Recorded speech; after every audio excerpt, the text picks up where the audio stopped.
In a little town, in a little house, lived a woman, old and tired. She lived alone, and always had, since her husband had gone on to the other side some years earlier. Even though she would occasionally have some visitors, like family or friends, or a next-door neighbor asking for milk. She mostly spent her days in solitude. Being old of age, she did not have a lot of energy left in her bones for a lot of physical activity. However, there was one thing she loved to do: explore all the corners of her imagination.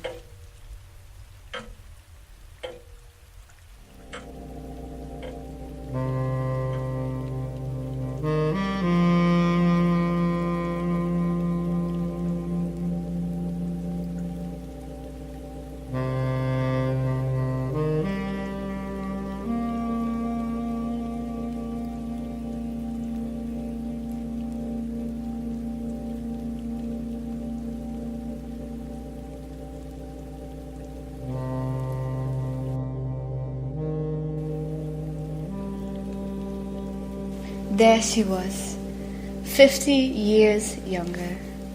Her hair had turned a lively orange again.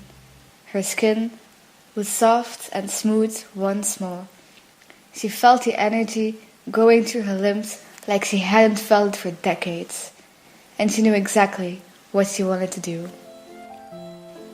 Every day, when she walked her usual route to go to university, she would cross this boy in the street, somewhere around the flower shop. Every time, their eyes would lock into each other as they both continued their journey in the opposite direction. Every single time. But never did they exchange a word, even though they expressed so much more with their body language. A shy hello at first, which would be rapidly be followed up by an exchange of numbers, and then, who knows, a third date, a dance, that would maybe lead to a kiss. She never found out what could have happened, if only she had had the courage to talk to him.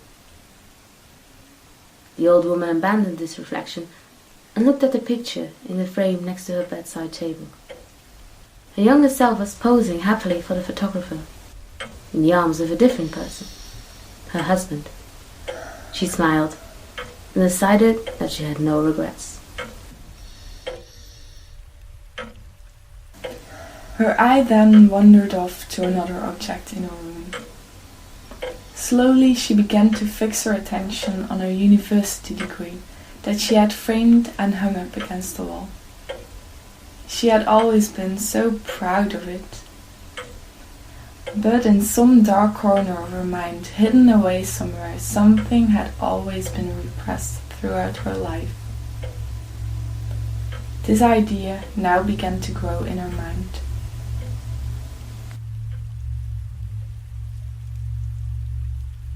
Couldn't you have rebelled more often?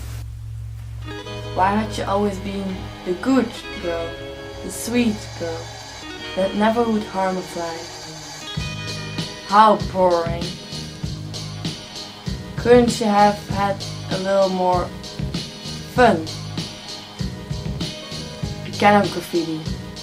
Her friends are standing on the lookout for smoking joints. She shakes the can and tags the wall. Too cool for school, among others. Her friends laugh and applaud her. Suddenly, the head teacher appears. What's the meaning of this? She cries. None of your business, you old hag.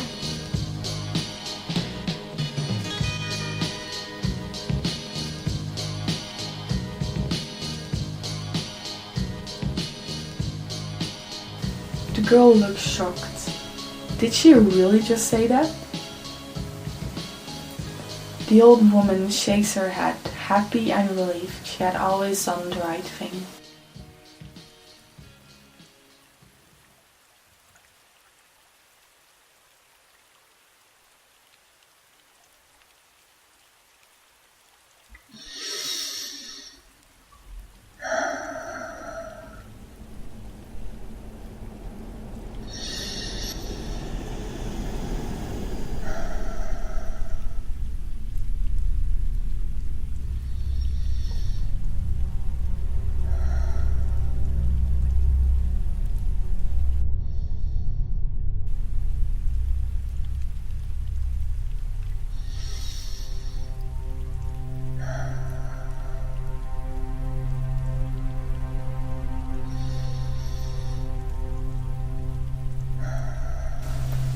Death was approaching.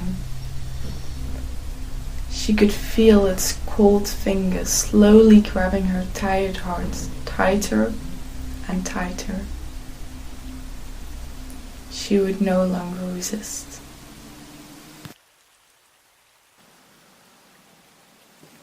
What would it be like on the other side? Would she have wings and a little golden circle above her head?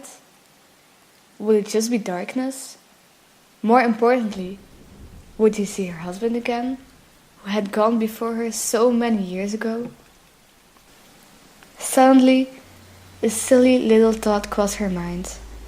She chuckled. When she was a kid, she always imagined death as a funny experience. A magical world, Edie. A world in which she could plunge her broomstick in a hot cauldron filled with magical potions that would allow her to fly. She would then take off, higher and higher, soaring over clouds, zigzagging through trees, gaining speed as she nosedived downwards, only to pull up in the very last instant. In the air, she would meet all kinds of enchanted flying creatures.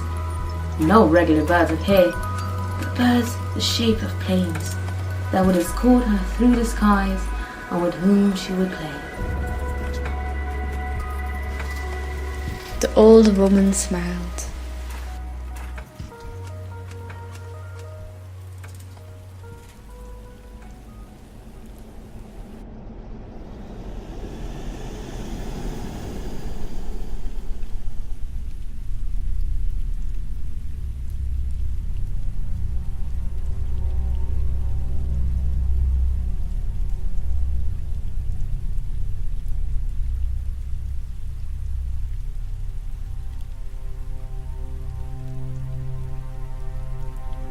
Death was approaching.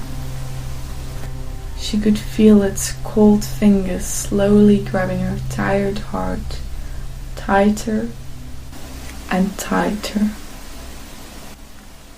She would no longer resist. She was ready.